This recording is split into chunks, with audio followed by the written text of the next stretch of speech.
If you're driving through downtown Rockford, you may pass the BMO Centre, the Winnebago County Justice Centre, and the soon-to-be public library.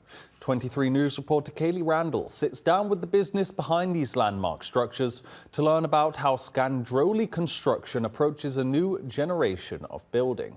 It's hard to drive around Rockford, Illinois and not drive by a Scandroli Construction building.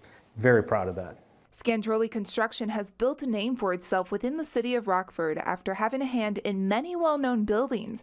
The company was first started in 1907 by Joe Scandroli Sr.'s father. We were a partner in the county jail, which was another big project, and we also worked in the federal courthouse.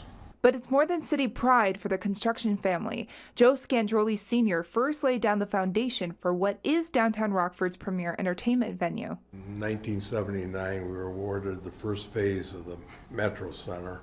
The way arenas are used and modernized and the way spectators watch sports today has changed. When the building was originally designed, I remember as a little kid going to events there, and now my oldest son is going to hockey games with his buddies.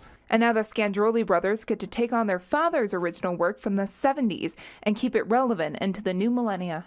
My family's very proud of them, that they could take the ball and run with it, and they've done a very good job as far as we're concerned. we hope there's a fifth generation, and there's the relationships that were started by my father and uncle are there for potentially our kids.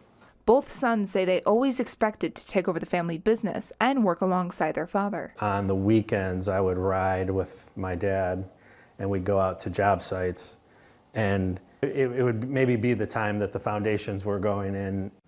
That was Kaylee Randall reporting. Some of the other major projects involving Scandroli includes the St. Thomas Catholic Church, the Chicago Rockford International Airport Terminal, and Rockford City well houses that connects the city's sewer system.